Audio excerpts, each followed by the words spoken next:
saya agak ndredeg ini karena saya tadi baca CV-nya Pak Deddy Afandi, bulu kuduk saya berdiri semua gitu ya. Saya kenalkan sebuah kehormatan buat saya, Profesor Doktor Dokter ya toh, Deddy Afandi MM MARS MH. Jadi secara ilmu saya kalah, secara kuliah saya kalah ya, tapi saya senang banget sebuah kehormatan bisa bersahabat dengan beliau. Pendidikan, dokter Universitas Andalas, diploma in di Forensic Medicine, Groningen University, spesialis forensik dan mediko-legal UI ya, doktornya di UI ya, konsultan etik dan mediko-legal. Waduh, kolegium forensik. Saya minta maaf kalau mulutnya salah. MM di tempat kami ya, Mars di Universitas Muhammadiyah Jogja, dan MH ini hukum rasanya ya, Universitas Bung Hatta. Guru besar di bidang ilmu kedokteran forensik dan mediko-legal ya. Pernah jadi dekan Fakultas Kedokteran UNRI 2 periode, Ketua Umum Perhimpunan Dokter Forensik Indonesia, Asesor Internasional LAM PT Kes, konsultan etik dan mediko-legal di beberapa rumah sakit, dosen di berbagai universitas, dan reviewer untuk jurnal nasional dan internasional ya. Beliau sekarang adalah Direktur Parkasarjana Universitas Riau. Dengan segala rasa hormat, saya berikan waktu kepada Pak Deddy Afandi. Monggo. Sebelumnya terima kasih banyak Pak Tanadi atas kesempatan yang diberikan. Saya mohon izin untuk share screen. Mudah-mudahan sudah terlihat. Ya, kelihatan Pak. Teman-teman, Assalamualaikum warahmatullahi wabarakatuh. Selamat sore, salam sejahtera, salam sehat bagi kita semuanya. Rasa terima kasih yang mendalam saya ucapkan kepada ITB Asia. Rasa hormat yang mendalam saya ucapkan kepada Pak Tanadi, kemudian Ibu Tere, Pak Yunus. Kenapa? Karena mereka mungkin adalah orang-orang yang mampu atau menemukan kami bahwa kami adalah orang sukses. Sebelumnya kami nggak pernah menyadari bahwa kami adalah orang sukses. Jadi kemudian penghargaan luar biasa sebenarnya pada hari ini kami diberi tempat. Diberi tempat sebenarnya bukan untuk menyombongkan diri, tapi jauh lebih besar untuk bagaimana dapat memberikan inspirasi.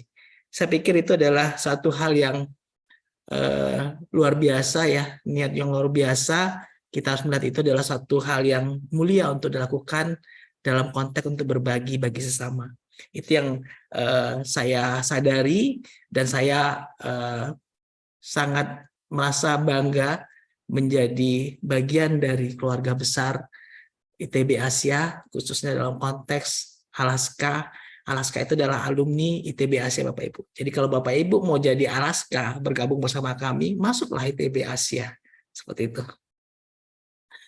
Saya mungkin banyak mungkin Bapak Ibu nggak terlalu mengenal karena mungkin saya bukan dokter spesialis forensik yang suka tampil di TV.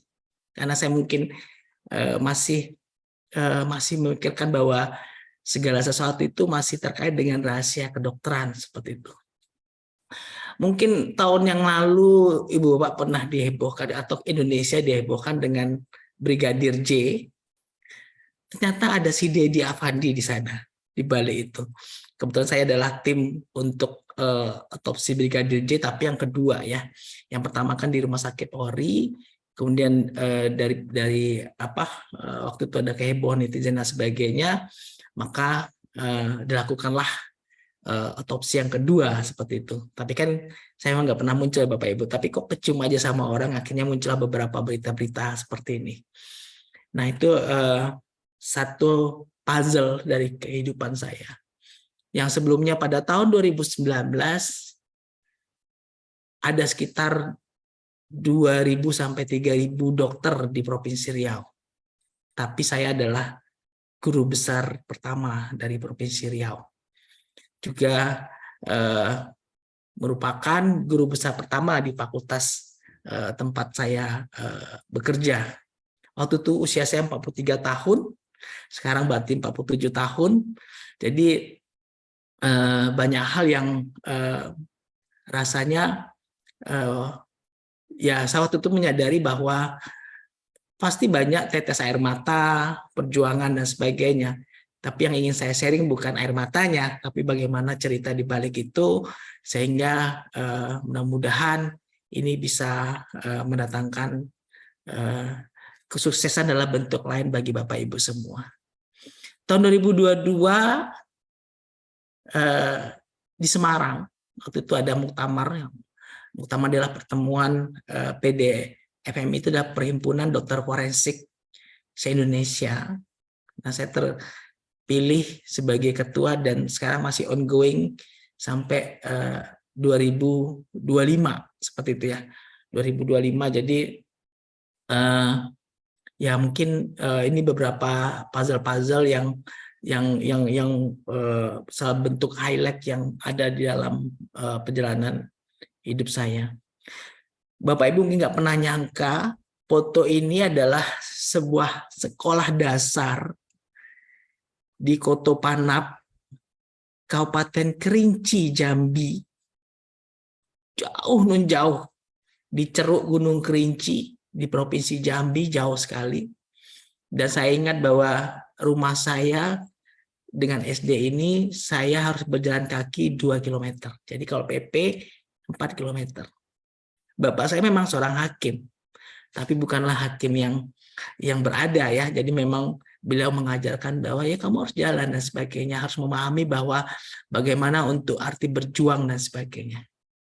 Ini dari SD si anak yang sekolah SD sini, saya juga nggak menyangka bahwa saya sekarang memegang 9 gelar di dalam hal ini di luar sertifikat certified yang lain seperti itu.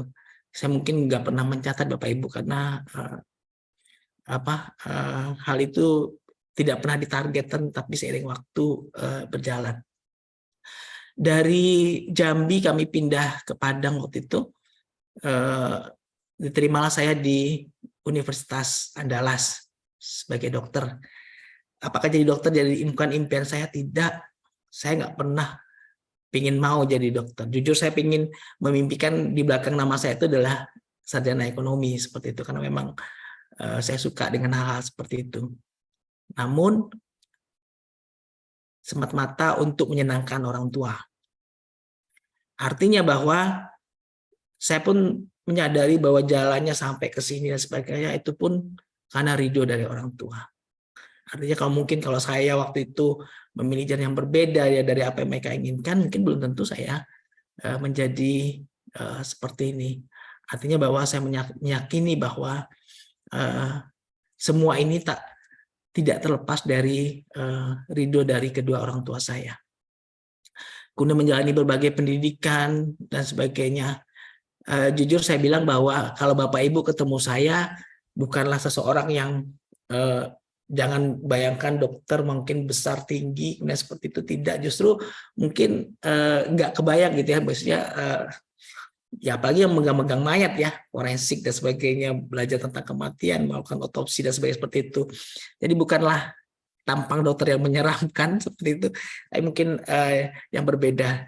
Dan ternyata saya tahu bahwa saya berjuang selama ini. Kalau misalnya teman saya itu ujian, saya ingat betul, dia sekali ujian mungkin dapat nilai 80 dengan usaha A, seperti itu. Tapi kalau saya untuk dapat 80 itu mesti 10 kali lipat baru bisa 80. Mungkin ketika saya menjalani proses-proses itu, apakah kemudian saya menjadi bahwa saya merasa Tuhan tidak adil kepada saya? Enggak. Justru saya juga berpikir bahwa Tuhan ingin memperkuat diri saya dalam menghadapi kehidupan yang lebih berat. Nah, itu yang mungkin membuat saya lebih tabah, lebih tekun menghadapi, dan kalau misalnya jatuh ya cepat bangkit seperti itu, karena saya pernah mengalami yang lebih keras seperti itu. Jadi hal tersebut seiring waktu saya juga nggak pernah menargetkan seperti ini, tapi menjalaninya artinya ada kesempatan masuk, ada kesempatan masuk, ada kesempatan masuk. Saya bukan orang kaya Bapak Ibu. Kalau Bapak Ibu nanya ke saya, kenapa mau jadi spesialis forensik? Karena saya bilang saya nggak mau jadi dokter. Saya kalau ketemu pasien tuh stres. Saya juga takut pasiennya juga stres sama saya seperti itu. Jadi saya cuma berpikir bagaimana bahwa apa ya masih bisa kerja di bidang dokter tapi nggak ketemu pasien seperti itu. Ya udah saya ketemu ngambil ilmu forensik yang mungkin orang berpikir ini pasiennya adalah mayat ya, orang mati dan sebagainya. Tapi nanti saya akan menceritakan lebih lagi forensik itu apa sih seperti itu. Forensik ini adalah salah satu bidang kedokteran yang kering, gak ada yang mau, gak ada yang mau Pak Tanadi, gak ada yang mau di sini ya. Jadi kalau misalnya orang ngomong oh baktinya ini dan sebagainya, orang kan juga punya logik mah, yang mending ambil mungkin jantung, penyakit dalam dan sebagainya seperti itu. Tapi saya cuma berpikir begini, saya harus ngambil yang kalau saya ingin dalam tanda petik dikenal ya, kemudian mampu mencapai yang inginkan, saya harus ngambil yang beda. Tapi nggak cukup hanya ngambil yang beda, beda dan dalami itu yang penting. Nah ini yang terkadang kita ngomongnya ambil beda doang, kita menjadi beda dari orang lain, tapi menjadi beda orang lain itu ternyata nggak cukup seperti itu. Jadi saya ngambil ya udah kita ngambil, saya ngambil forensik yang beda, kemudian apalagi yang belum dikembangkan dari forensik itu yang saya dalami. Kemudian menyelesaikan pendidikan di UI dan sebagainya. Nah, mindset saya, pikiran saya itu menjadi lebih kaya ketika gabung dengan ITB Asia. Luar biasa. Saya ketemu orang-orang yang selama ini berbeda dari kaum saya, maksudnya kaum kedokteran, kaum forensik. Tapi itu justru lebih memperkaya saya dalam bagaimana cara berpikir. Kalau Bapak Ibu lihat dari 11 pembicara atau narasumber dari pagi itu kan luar biasa sekali dengan segala hal-hal yang melingkupi mereka, dan percayalah apapun itu Bapak Ibu, sekecil apapun itu Bapak Ibu pasti akan mendatangkan hal yang positif buat kita.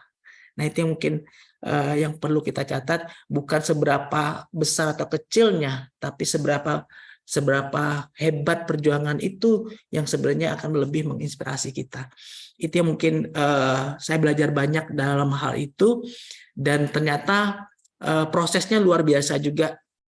Nanti saya akan ceritakan gimana ini juga mempengaruhi bagaimana saya memanage di kampus atau di tempat kerja saya sendiri. Kemudian saat ini tadi sudah dijelaskan, saya pernah jadi dekan 2 periode. Kemudian saya guru besar di ilmu kedokteran forensik dan di kolegal.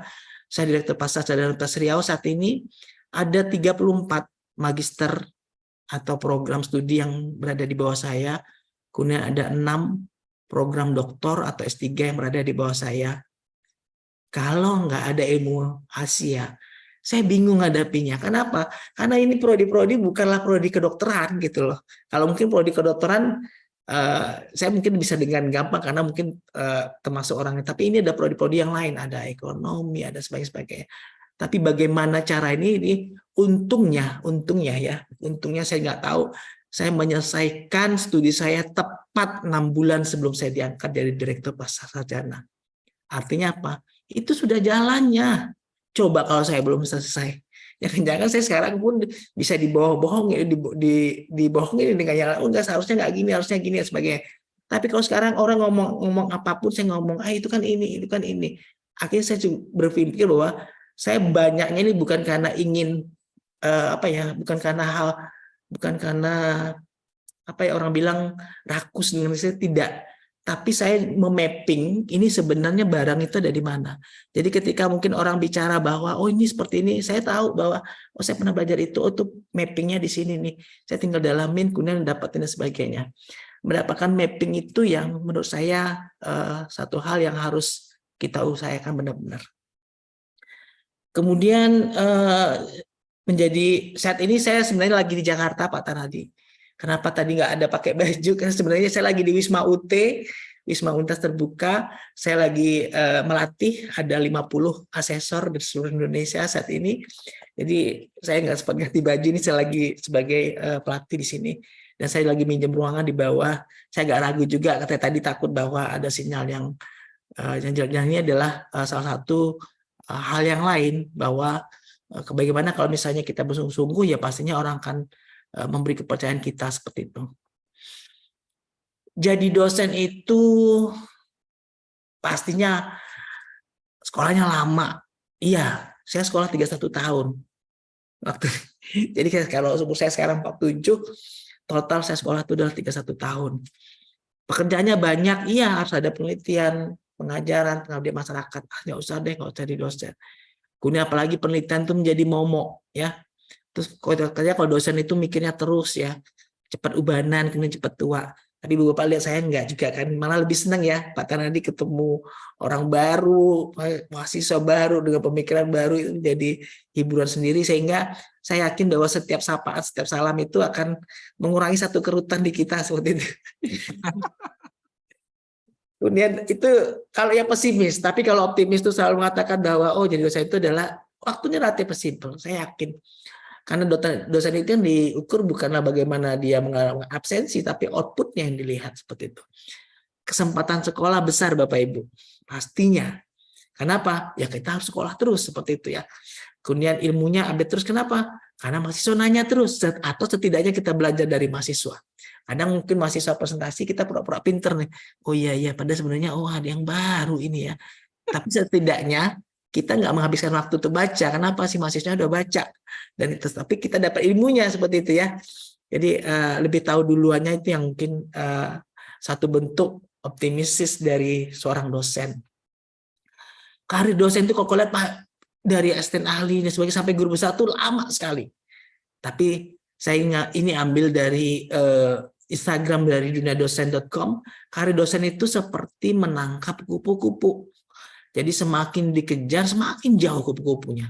Tapi kalau kita menanam bunganya cantik, kupu-kupu akan datang sendiri.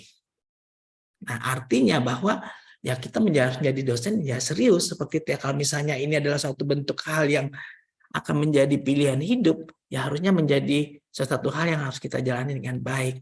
Saya ini mencoba menganalogikan bunga cantik itu apa sih sehingga kupu-kupu itu akan datang dan sebagainya. Sumber makanan. Bunga ini cantik itu pengertiannya sumber makanan, artinya seorang dosen itu adalah orang yang memiliki ilmu untuk di-share, dibagikan kepada orang lain. Kemudian enak dilihat. Artinya attitude-nya yang baik, good behavior yang baik. Dan wangi, ada karya dan pengabdian. Jadi kalau kita melaksanakan ini, memiliki ilmu, sharing ilmu, berperilaku baik, kemudian mereka mengabdi, insya Allah kupu-kupunya akan datang, bukan kita yang akan menangkap kupu-kupu tersebut. Satu hal yang bagus, ini adalah satu analogi juga yang bagus, bahwa dosen atau guru yang baik itu nggak hanya ngomongin oh faktanya seperti ini, tapi bagaimana dia seorang model atau seorang expert yang berpikir mengatasi suatu masalah atau mendekati suatu masalah, memecahkan suatu masalah. Sehingga hal itu lebih terasa, lebih bermanfaat bagi orang daripada kita hanya mendelivery suatu fakta. Nah ini yang harusnya selalu menjadi ukuran standar kita, sehingga tidak hanya bicara apa faktanya, tapi bagaimana orang ini memecahkan. Itu sering saya lihat dari Pak Tanadi. Kenapa? Ketika Pak Tanadi bicara, beliau mungkin akan melihat sebagai, tapi saya berpikir ini sebenarnya Pak Nadi lagi bicarain apa dan sebagainya. Dan beliau dengan runut-runtut mengajarkan pada kita bahwa oh ini loh, ketika hal ini sebagainya, sehingga kita menjadi berpikir.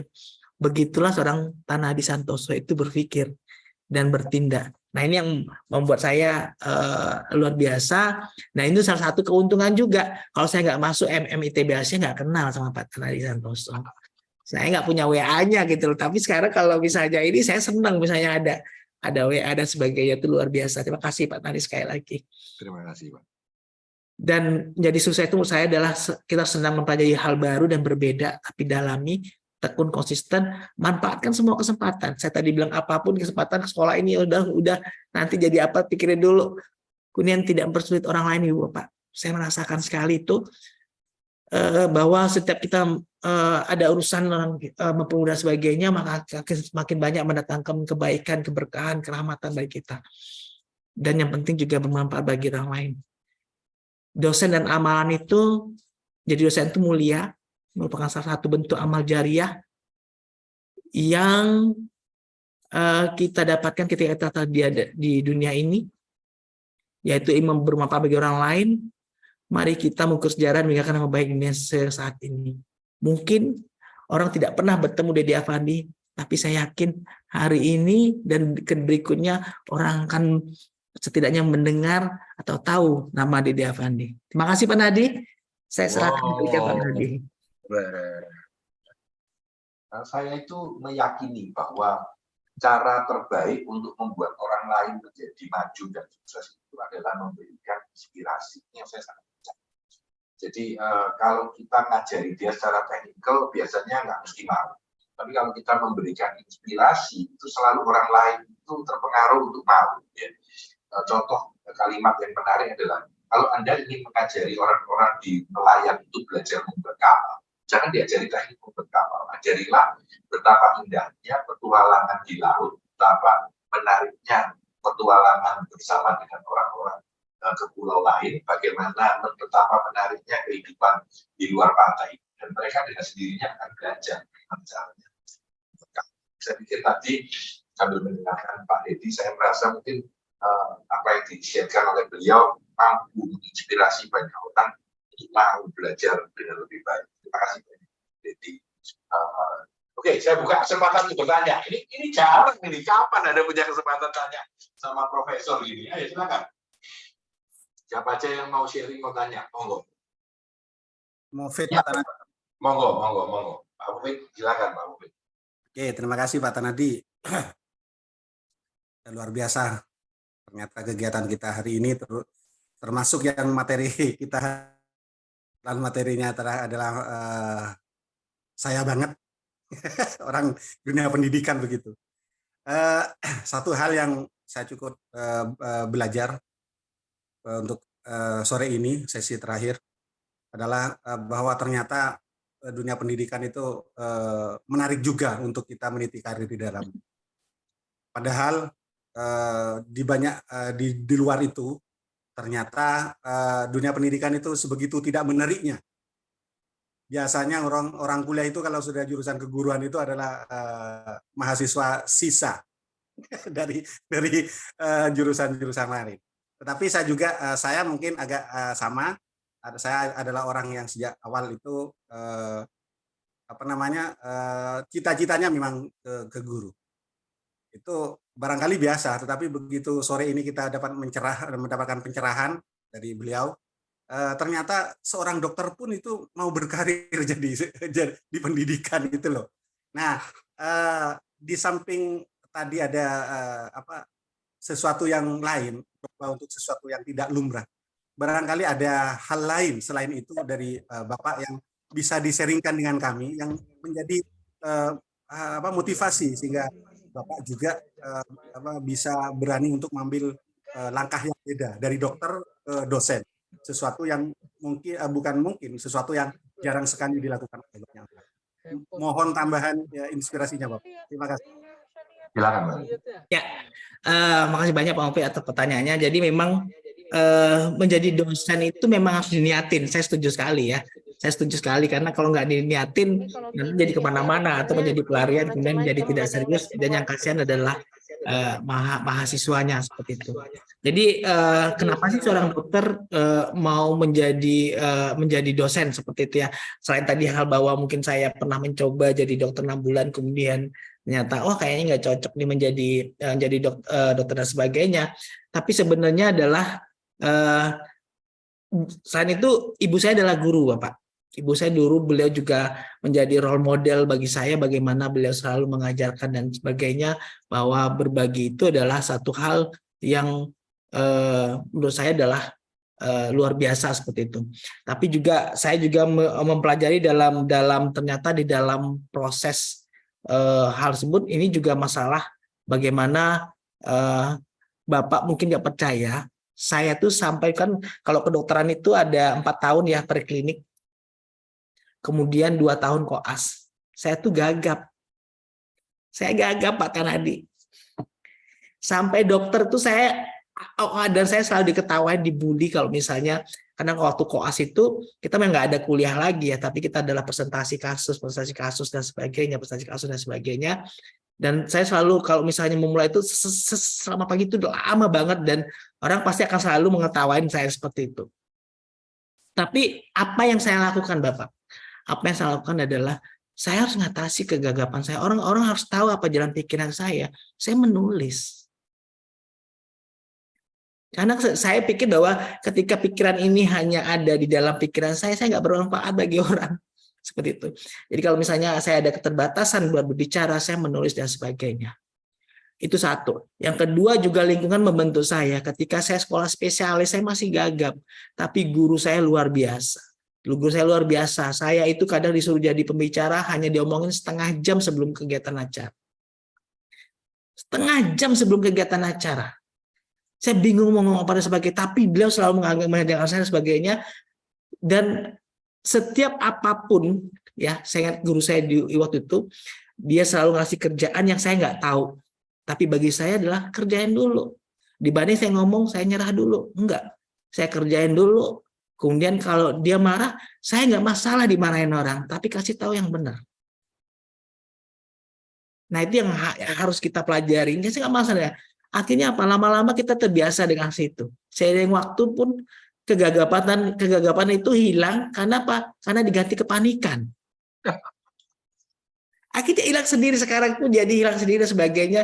Ya akhirnya saya memanfaatkan bagaimana hal-hal tersebut bisa secara baik ya, secara baik kita akan. Jadi artinya memang ini adalah suatu hal yang menurut saya tidak satu faktor Pak Mufid, tapi banyak faktor ya, banyak faktor di sekeliling saya, role model, kemudian kekurangan saya, kemudian hal yang lain mungkin yang saya pikir harus saya jadikan satu barang. Ini barangnya mau jadi apa sih, seperti itu loh. Nah saya akhirnya berpikir bahwa saya memilih menjadi pendidik seperti itu. Nah menjadi pendidik, ketika saya ngomong jadi pendidik, artinya saya sudah harus mikir 10-20 tahun lagi saya jadi apa. Ketika jadi apa, akhirnya saya mesti harus juga seperti ini. Saya selesai saya spesialis, harusnya saya PNS, saya harus kembali Pak Mufid. Ya kan Pak? Kita harus ngabdi dulu. Tapi saya yakin kalau saya kembali ke Pekanbaru Pak, saya nggak akan sekolah lagi Pak. Sudah nyari uang. Akhirnya saya bilang, saya tetap sekolah dulu, lanjutkan. Oh baik, waktu itu saya nggak diperbolehkan, suruh kembali lagi dan sebagainya. Kalau nggak Anda diberhentikan dari PNS, nggak apa-apa. Saya memilih pendidikan dulu. Sekurangnya kalau diberhentikan PNS, saya udah S3, orang lain banyak nerima saya. Dibandingkan saya sekarang pulang, kemudian saya nggak jadi apa-apa seperti itu. Jadi memang saya agak anomali jalannya, tapi saya berpikir bahwa kalau ada kesempatan kenapa enggak gitu. Nah, nanti urusan belakang kita beresin pelan-pelan seperti itu Pak. Memang agak nekat Pak, agak nekat, tapi ketika saya udah kembali selesai semuanya. Karena sebenarnya orang khawatir sebenarnya Pak Tanadi, kalau kami yang daerah ini pulang tuh orang khawatir bener pulang apa tidak, seperti itu ya. Tapi memang waktu kita yakinlah ya, setiap yang sudah S3 dari luar negeri mau pulang itu dilemanya tuh tinggi. Ini dia di Indonesia bisa apa, barang-barang nggak ada, alat-alat nggak bisa, penelitian nggak bisa. Gaji berapa, bingung ya. Ya itu sudah. Akhirnya saya cuma berpikir begini Pak Tanadi. Ini obat tentang morality. Jadi saya cuma pikir bahwa sebenarnya saya dibutuhkan nggak sih?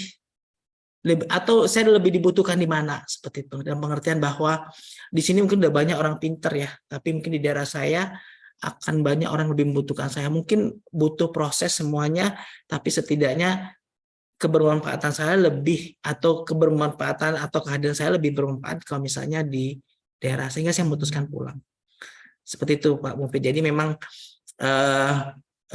saya yakin ini adalah satu proses di mana bahwa apa yang kita akan petik ya itu sesuai dengan apa yang kita tanam, seperti itu. Gitu Pak Tanadi. Ya. Ini ada pertanyaan di Q&A. Apakah pernah merasakan titik jenuh ketika menjalani pendidikan? Lalu bagaimana menanggulanginya? Oh oke. Kalau jenuh, saya sebenarnya begini, jujur nih Pak Tanadi, saya jujur dari hati saya paling dalam. Kenapa sih saya masih mau sekolah gitu loh? Jadi dosen itu kan harus ada ngajar, harus ada penelitian, kemudian harus ada pengabdian masyarakat. Nah, kadang kalau kita nih, saya juga sebagai di manajemen pendidikan sebagai direktur pasca, kalau hal penelitian itu sulit. Tapi kalau saya ikut pendidikan kan disuruh bikin tesis ya. Berarti penelitian ya. Kan disuruh publikasi juga. Artinya saya dapat tesisnya, saya dapat publikasinya, BKD saya selesai, tugas dosen saya selesai, semuanya selesai. Jadi artinya sekali jalan dua-duanya dapat. Justru itu yang menurut saya menjadi, malah saya udah selesai ini saya pikir apalagi ya, tapi sebenarnya adalah kan untuk memenuhi yang pekerjaan dosen itu juga sebenarnya. Jadi tapi sejujurnya adalah bertemu banyak orang itu mendatangkan berbagai macam ide-ide penelitian. Saya setuju kalau kita hanya jalan itu jenuh sekali ya. Tapi kalau misalnya banyak ngobrol dengan orang, kemudian banyak berbagi dengan orang, itu akan datangkan inspirasi-inspirasi lain yang mungkin di luar dari kita. Kenapa? Karena kalau kita punya banyak kerjaan, waktu udah nggak ada kesempatan baca, yang ada kesempatan apa? Ngobrol. Nah itu menurut saya harus kita manfaatkan. Gitu Pak, kalau menurut saya. Jadi kalau mengatasi jenuh apa? Ngobrol Pak sama orang. Seperti itu. Keren Pak. Terima kasih banyak. Oke, last question. Siapa yang mau tanya? Ada 2 di chat dan di Q&A ya. Setiap insan adalah pembelajar orang. Izin bertanya, apakah benar? Ini kawan saya juga Pak Bambang, ini mahasiswa kita, mahasiswa paling tua yang usianya berdekatan dengan Pak Tanadi. Izin bertanya, apakah mengambil forensik itu betul-betul pilihan dan kenapa justru tidak mengambil yang lebih mayor, yang masa depannya lebih baik? Silakan Pak. Oke, makasih Pak Nadi. Saya adalah mahasiswa teladan nasional tahun 1998. Saya adalah IP tertinggi dari tamatan Universitas Andalas. Jadi sebenarnya mau jadi apa saja saya bisa. Tapi jujur itu kadang menghalangi atau lebih menahan saya untuk berbuat banyak seperti itu. Kenapa? Contohnya, saya tahu parastamol itu adalah obat biasa, obat demam biasa dan sebagainya. Tapi ada juga efek sampingnya dan sebagainya, walaupun 0,sekian%. Dan Bapak Ibu tahu nggak, kalau saya mengobati pasien hanya demam, saya kasih parastamol biasa, itu yang kepikiran sama saya bukan demamnya sembuh, tapi itu nanti bisa jadi hatinya, jadi kepikirannya farmakodinamik, farmakokinetiknya jadi kemana-mana. Kenapa saya harus menyiksa diri 6 bulan saya menjadi dokter, ternyata saya menjadi tersiksa gitu loh. Kenapa? Karena mungkin saya overthinking Pak Tanadi, karena saking mendalami akhirnya kenapa saya harus menyiksa orang dengan itu, jadi itu saya pun tersiksa, orang pun tersiksa.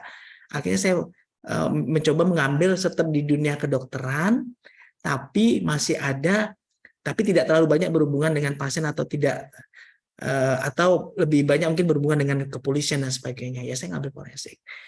Pilihannya 5 pada waktu Bapak Ibu, dan saya suruh milih apa aja karena saya adalah lulusan terbaik PNS pada waktu itu. Saya milih, saya ngambil forensik. Mereka sampai bertanya, beneran? Iya, saya beneran. Dan saya jalani itu. Kenapa? Ketika saya memilih, saya harus konsisten. Dan saya ingin tadi, memilih yang berbeda tapi dalam. Mungkin itu kuncinya. Kasih Pak Tanadi. Keren banget Pak, keren. Oke, pertanyaan terakhir. Natalis, monggo. Iya, sore. Izin Pak, tadi agak kesalahan teknis ya Pak San. Iya, Salim Prof. Salam kenal dari saya, Prof. Ya sangat menginspirasi ya dari pemaparan dari Prof. Terkait dengan dunia pembelajaran. Jadi sedikit saya sampaikan begini, bahwa tahun 2000 sampai tahun 2003 saya beraktivitas dulu selama masih kuliah itu sebagai pengajar di bimbel gitu ya. Dan ada satu kepala sekolah yang share dengan saya, gimana sih Nata, saya dipanggil Nata, supaya anak-anak didik itu sebenarnya bisa bisa belajar dengan baik. Saya sampaikan begini, bagaimana caranya supaya anak didik itu belajar itu bukan terpaksa, tapi ujung-ujungnya mereka menjadi hobi belajarnya. Nah, kata-kata itu ternyata dipakai oleh ibu ini, kepala sekolah, untuk mengajarkan kepada semua pengajarnya, semua guru-gurunya. Prof izin, kira-kira ada quote nggak dari Prof Dedi kepada kami ini, kita ini, termasuk saya juga yang nantinya ingin memperdalam masalah trainer ke tim saya, kira-kira quote apa sih yang bisa kami pergunakan nih Prof untuk menginspirasi kami semua supaya lebih dalam lagi memberikan terbaik bagi anak didik kami ataupun karyawan ataupun bawahan kami gitu Prof. Thank you Prof. Makasih banyak Pak Nata. Jadi saya tuh sebenarnya kalau mencoba memikirkan dalam satu itu mungkin belum pada tahap itu ya. Tapi istilahnya selama ini mungkin saya akan share aja apa yang saya lakukan, bahwa jika untuk masalah pendidikan jujur saya akan habis-habisan. Artinya begini, kalau misalnya saya ini kan kalau skripsi atau tesis itu di kedokteran itu mereka itu di kuota. Jadi hanya boleh 3 orang per angkatan.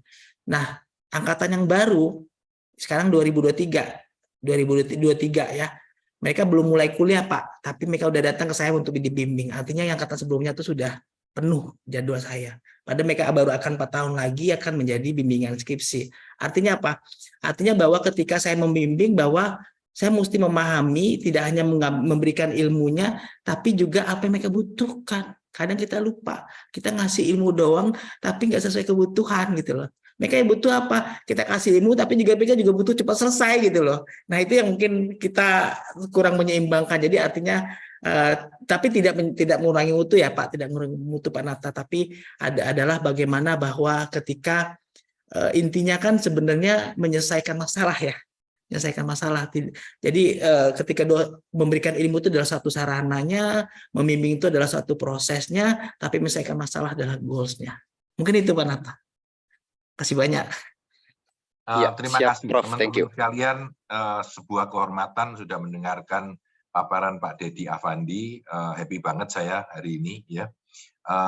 Oh, Pak Vincent sudah video on. Ini kayaknya udah mau tanya sesuatu ini ya toh. Teman sekelas ini modelnya mirip sama Pak Deddy ini ya. Silakan Pak Vincent, monggo. Selamat sore Profesor Deddy, salam dari teman-teman B9. Sore Pak Vincent. Ini profesor beneran yang mengagetkan angkatan B9 ini. Padahal kalau di kabinet ceritanya katanya nggak gitu loh. Orangnya rendah hati, humble dan sangat berbagi. Prof Deddy, maksud saya mau tanya ya. Ini kan kita kondisi sekarang carut marut pendidikan kedokteran gitu loh. Masyarakat juga lagi bingung gitu loh. Ya, permasalahan organisasi profesional gitu ya. Bagaimana kita sebagai masyarakat menyikapinya dan pelayanan kesehatan masyarakat secara umum bisa lebih baik gitu loh. Tanpa kita menyalahkan yang lama maupun pihak pemerintah maupun para dokter diaspora misalnya. Jadi bagaimana kemampuan network, ilmu, kearifan lokal itu bisa memajukan pelayanan kesehatan di Indonesia. Itu aja Profesor. Terima kasih, salam hormat saya. Terima kasih Pak Vincent. Ini orang yang luar biasa, yang salah satu orang yang saya kagumi ya dengan mencok sana mencok sini, kemudian pemikirannya dan storytelling yang luar biasa, yang sebenarnya saya banyak belajar dari beliau bagaimana mendelivery sebuah cerita menjadi lebih indah, lebih menarik, sehingga orang pun jadi lebih dimaknai oleh orang lain. Nah, ketika bicara saat ini seharusnya kita nggak boleh pesimis, itu paling pertama sih kalau saya. Kita harus menjadi orang yang optimis bahwa sebenarnya tergantung ya, kalau kita mau lihat keadaan kesehatan kita dibandingannya apa dulu ya. Saya pernah ke beberapa negara dan sebagainya. Dan Indonesia bukanlah ketinggalan banget dan sebagainya seperti itu. Mungkin yang menjadi khawatir sekarang adalah ketika adanya OBL yang Omnibus Law di bidang kesehatan dan sebagainya. Tapi saya yakin bahwa perubahan dinamika apapun yang terjadi itu pasti akan melahirkan sesuatu bentuk lain yang sebenarnya ketika bicara tentang masalah kedokteran, bicara masalah kesehatan, hakikatnya nggak berubah, Pak. Ya. Hakikatnya nggak berubah. Kami dokter akan selalu bicara bahwa ketika ada sosial kontrak antara kami dengan masyarakat untuk mengobati masyarakat, kami hanya ngomongin dua aja. Percayalah pada kami karena kami akan terus menjaga kompetensi dan kami akan terus menjaga etika kami. Supaya apa? Supaya Bapak Ibu dapat meletakkan kepercayaan pada kami. Di luar ini mungkin bungkusannya akan beda, casingannya akan beda, tapi soul-nya tetap saya bisa yakinkan itu. Kalau tidak, kenapa saya bisa yakin itu kan karena adalah ini profesi tertua yang masih bertahan sampai sekarang. Amin. Dan itu. Gitu Pak. Makasih Pak. Makasih Pak. Terima kasih. Terima kasih Dedi, terima kasih Vincent.